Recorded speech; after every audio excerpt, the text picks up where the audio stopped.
c'est pas possible, c'est blessé. Hein. On a la guine, c'est incroyable.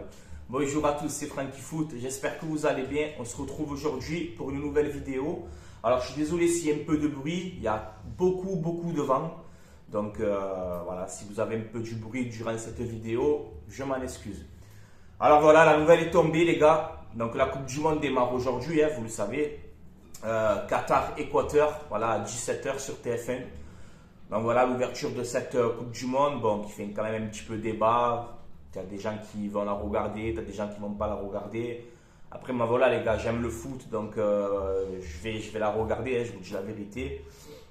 Mais voilà, là, on a vu donc que Karim Benzema est officiellement forfait pour la Coupe du Monde.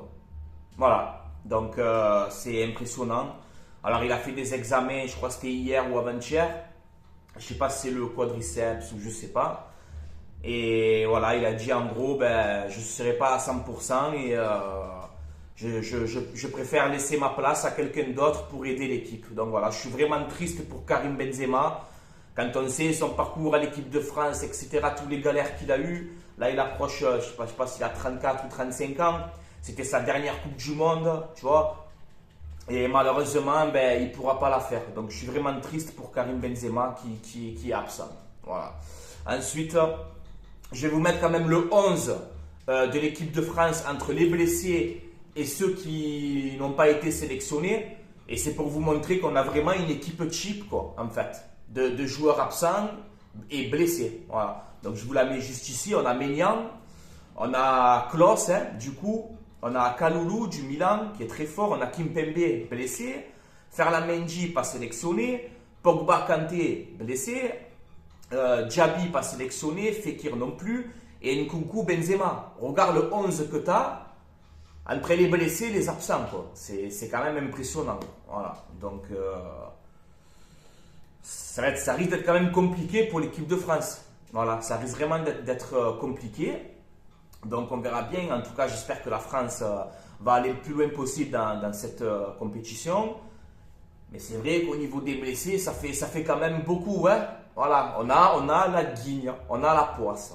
Voilà. Sachant que tu as Varane aussi, on ne sait pas dans quel état il est. Parce que Varane, il ne faut pas oublier qu'il revient de blessure. Donc, on est peut-être pas au bout de nos surprises encore. Tu vois. Voilà, donc écoute, on verra bien. En tout cas, bonne chance à l'équipe de France. Voilà. Ensuite, on va parler aussi vite fait de la vente OM où il y a eu une nouvelle déclaration de Mohamed Bouafsi, journaliste qui travaille à RMC et autre part aussi, où il nous a dit que maintenant, oui, Macourt, s'il aurait une offre entre 400 et 450 millions, il réfléchirait à vendre le club. Donc voilà, après Daniel Riolo, maintenant on a Bouafsi. Alors qu'avant, le discours c'était Macourt va vendre le club, va céder le club à ses enfants, à ses petits-enfants, à ses petits je sais pas quoi. Là maintenant, ça commence à dire ouais, s'il y a une bonne offre, finalement peut-être qu'il pourrait vendre. Donc on voit que maintenant, même dans les gros médias, avant tu parlais de la vente OM, ça te rigolait au nez, tu vois, ils te prenaient tous au second degré. Là maintenant, on voit que ça commence quand même à se poser des questions. Donc voilà, vous êtes des journalistes professionnels, hein, Riolo, Bouafsi, tout ça là, à vous d'enquêter maintenant. Voilà, à vous d'enquêter, c'est votre rôle. Mais on est passé d'un discours à Macourt va garder le club, Macourt n'est pas vendeur, Macourt si. Là maintenant, ça commence à dire comme Bouafsi, ça commence à dire peut-être que s'il y a une bonne offre, finalement, peut-être qu'il peut vendre. Donc, on voit que c'est quand même, le discours a quand même changé ces derniers temps. Donc bon, moi je ne fais que commenter ce que je vois. Moi vous le savez, comme je dis depuis le début, qui est la vente ou pas la vente, moi je supporterai mon club. Ça c'est clair, net et précis. Voilà, comme ça c'est fait, c'est dit. Ensuite on a eu, bon je vous le remets encore une fois, mais officiellement le retour de Jean-Pierre Papin à l'Olympique de Marseille. Donc je suis très content de son retour, légende du club. Donc c'est bien, voilà, il sera en gros conseiller de Pablo Longoria, voilà, il va aider Pablo Longoria dans sa mission, et voilà. Ensuite, je vous mets aussi une déclaration de Sadio Mané Encore une fois, Sadio Mané, hein, on sait très bien qu'il aime l'Olympique de Marseille. Il a dit en gros à la sélection là, avec Pape Gueye, il a parlé avec Pape Gueye. Et excusez-moi, j'ai mon fils qui fait du bruit. Arrête s'il te plaît, merci. On a Sadio Mané qui nous dit donc à Pape Gueye, il lui dit ouais, je regarde tous les matchs de l'OM, mais pourquoi tu joues pas, tu vois? Donc on voit que Sadio Mané regarde encore tous les matchs de l'Olympique de Marseille. Et bon, après, clairement, hein, sans vente du club, on ne pourra jamais avoir des joueurs de ce talent-là, malheureusement. Mais quand je vois les déclarations comme ça, à chaque fois de Sadio Mané, ouais, je marronne. Oui, ça me fait marronner. Voilà, parce que c'est pas la starlette bling bling, tu vois. Sadio Mané à l'Olympique de Marseille, ça serait vraiment exceptionnel. Mais voilà. Donc, je vous ai mis cette déclaration. Vous me dites ce que vous en pensez en commentaire. Ensuite, je voudrais rendre hommage aussi à Johan Hamel. Arbitre de Ligue 1, hein, voilà, qui est décédé ça fait quelques jours, 42 ans, AVC. Donc voilà, toutes mes condoléances à sa famille et voilà, qui repose en paix. Johan Hamel. Ensuite, on va parler des rumeurs mercato.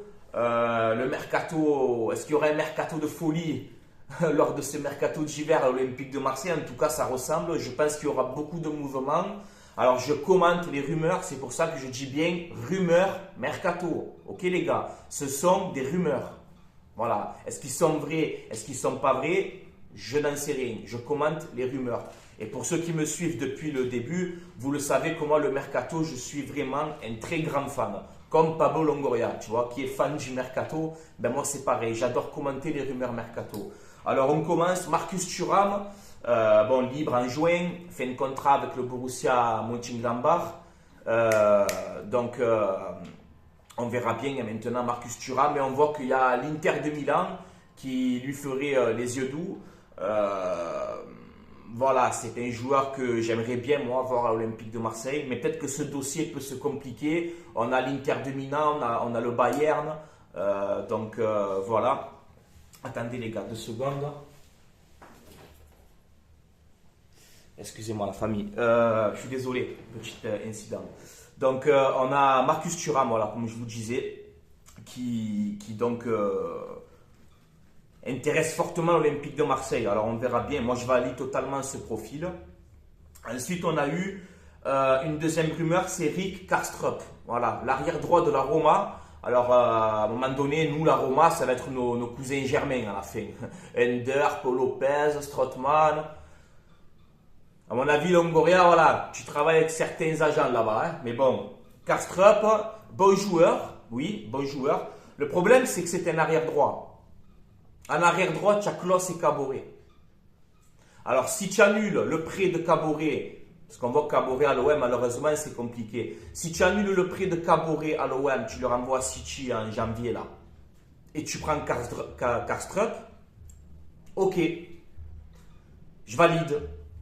Mais là, on voit qu'il y a Lyon dessus, peut-être l'OM, aller mettre 10 ou 15 millions sur Kastrup, sachant que tu as déjà 2 joueurs à ce poste-là, je ne vois aucun intérêt sur ce transfert. Je préférerais plutôt une doublure à Nuno Tavares. Voilà. Donc écoute, on verra bien, ce ne sont que des rumeurs. Ensuite, on a eu aussi Joaquin Correa, l'attaquant de l'Inter de Milan. Alors ça, par contre, oui, pour ce coup, je valide ce profil, ce ne sont que des rumeurs encore une fois. Mais voilà, on a vu qu'il y a une phrase de l'agent de Joaquin Correa, attaquant argentin de l'Inter, attaquant, milieu offensif. Il peut jouer un peu sur tous les fronts de l'attaque, ce qui correspondrait au système d'Igor Tudor, grand, rapide en plus. Donc voilà, argentin. Mais on a vu une déclaration de l'agent de Correa où il dit en gros Correa risque d'être disponible sur le marché. C'est le 4e attaquant aujourd'hui à l'Inter de Milan. Il connaît très bien Alexis Sanchez. Donc ça pourrait faire un très bon duo. Ça fait un moment déjà que ce nom circule, Joaquin Correa. Donc écoute, moi, perso, je valide cette piste-là. Ensuite, on a enfin peut-être des recrutements en Ligue 1. C'est ce que je reproche moi aussi souvent à l'Olympique de Marseille ces derniers temps, c'est de ne pas trop recruter en Ligue 1 alors que tu as de très bons joueurs. Là, on voit par exemple Nabil Bentaleb, voilà, le milieu de terrain de Angers, 27 ans. Qui fait une très très bonne saison avec Angers. Angers c'est compliqué cette saison, mais Bentaleb il sort un peu du lot.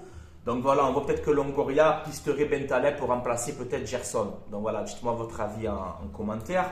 On voit aussi Ludovic Blas, milieu offensif de Nantes, joueur polyvalent, qui peut jouer milieu droit, qui peut jouer milieu offensif, qui peut jouer en soutien de l'attaquant, qui peut jouer plus bas. Donc c'est un joueur qui peut jouer à plusieurs postes. Ludovic Blas, FC Nantes, 24 ans.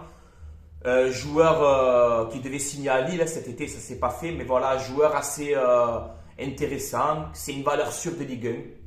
Voilà, 10 à 15 millions, ils veulent quand même Nantes, mais voilà. Ludovic Blas, je valide. On voit aussi que l'OM piste aussi Enzo Lefebvre, milieu offensif de Lorient. Lorient qui font une très très bonne saison. Et il y a beaucoup de bons joueurs là-bas à Lorient cette saison, je vous le dis. Enzo Lefebvre, Mofi, je le répète encore une fois, mais Mofi, l'attaquant de Lorient, me plaît beaucoup. On a aussi Talbi, le défenseur.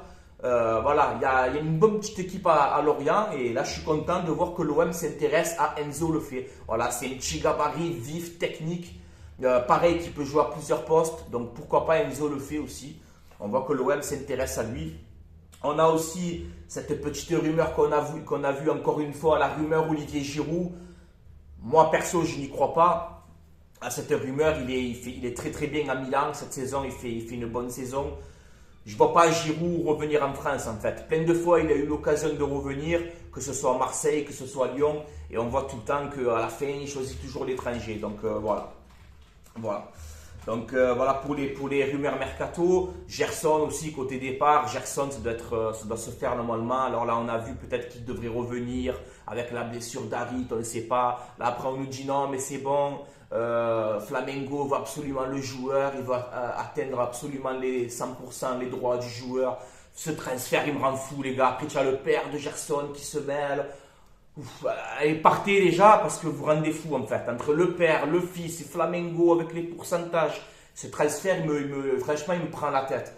Voilà, comme si Gerson, il a gagné 8 ballons d'or. Ça va, oh les gars, tranquille. Il a fait 6 bons mois à l'OM, le mec. Ça va, on dirait que c'est. Ça va, bon. Bon, joueur, Gerson, je ne veux pas le casser en deux, mais voilà, ce transfert, on dirait que c'est un truc de fou. Ou tu pars ou tu restes. Prenez la décision une bonne fois pour toutes, à un moment donné, sérieux. Donc voilà les gars, on a fait un petit peu le tour. Aujourd'hui, bon, ben, c'est la Coupe du Monde, hein, voilà, Qatar-Équateur à 17h sur TF1, avec la cérémonie de la Coupe du Monde, tout ça. Donc ouais, je vais le regarder, je vous dis la vérité, moi je vais la regarder. Je sais que ça fait débat, tout ça, mais moi, voilà, je suis désolé, j'aime le foot et pendant un mois, il n'y a pas l'OM, rien que d'y penser, ça me rend fou. Pendant un mois, on ne voit pas l'OM, donc je ne vais pas me priver de regarder des matchs de ballon, les gars. Je vous dis la vérité, moi, je vais regarder, voilà. Je sais que ça ne va pas plaire à tout le monde, mais j'aime le ballon, hein. Donc voilà les gars, on a fait un petit peu le tour, hein. Dites-moi votre avis en commentaire, ce que vous en pensez sur tout ce qu'on a débriefé, les rumeurs mercato, l'absence de Benzema, je suis dégoûté, le 11 de l'équipe de France, des blessés, des absents, les rumeurs encore Vantoem, les déclarations de Boissy, les rumeurs mercato, voilà, dites-moi un peu tout ce que vous en pensez, vous me dites tout ça en commentaire les gars, et voilà, avant d'arrêter la vidéo, je vais dire encore une fois un grand merci à mayogo.com, mon partenariat, site mayogo.com, vous mettez le code promo Francky, FRANCKI, et vous avez moins de 10% de réduction sur votre commande, livraison entre 15 et 20 jours. Donc voilà, vous avez tous les maillots de foot, toutes les ligues, toutes les nations, les maillots de la Coupe du Monde, c'est pas cher, c'est sécurisé, il n'y a pas de problème. Donc voilà les gars, n'hésitez pas, je vous oblige à rien, c'est un bon plan que je vous propose, vous faites comme vous avez envie. Mais voilà, je tiens quand même à les remercier. Et d'ailleurs, je vais essayer de voir avec eux si je peux, les gars. Comme ils me donnent 4 articles par mois, je vais essayer tous les mois de vous faire gagner un article. Voilà, je prendrai un mec, une personne en commentaire au hasard et je lui offrirai un maillot. Voilà, je vais essayer de voir tout ça avec eux, s'ils acceptent. Et voilà, je pense que c'est normal aussi. Parce que ça fait un moment que vous êtes là, que vous suivez, donc je pense qu'il faut que je bouge aussi de mon côté. Les vidéos, je pense, sont de meilleure qualité comparé à avant. J'essaye de faire mieux les choses. Et là, si je peux vous faire gagner aussi, ne serait-ce qu'un maillot par mois à un de vous, quoi, eh bien, ça me ferait plaisir. Je vais essayer de voir ça, les gars. Donc voilà, et je vais donner la force aussi au bar de Port-de-Bouc, le Splendide. Voilà, donc pendant la Coupe du Monde, on va regarder les matchs là-bas. On va faire beaucoup de thèmes, hein, voilà, même à manger, quoi, je veux dire, bonne ambiance. Donc voilà, n'hésitez pas, les gars, je serai souvent là-bas pour les gros matchs, je pense. Donc voilà, Barle Splendide à Port-de-Bouc, dédicace à eux encore une fois et un grand merci. Donc voilà les gars, vous le savez que pendant la Coupe du Monde, je risque d'être là-bas souvent. Pour ceux qui sont du coin, n'hésitez pas, vous êtes les bienvenus, il y a une bonne ambiance et voilà la famille. Allez, je vais vous laisser là les gars. C'était Franky Foot. Allez l'OM à la vie à la mort comme d'habitude. Et on se dit à très bientôt pour une prochaine vidéo. Et voilà, n'hésitez pas à mettre un petit pouce bleu si vous avez aimé cette vidéo et à vous abonner si ce n'est pas fait. Voilà, ça donne un petit peu de force, ça fait toujours plaisir. Mais vous faites comme vous voulez, je ne vous oblige en rien. Voilà les gars. Allez, je vous laisse là, allez l'OM à la vie à la mort. Ciao, ciao la famille.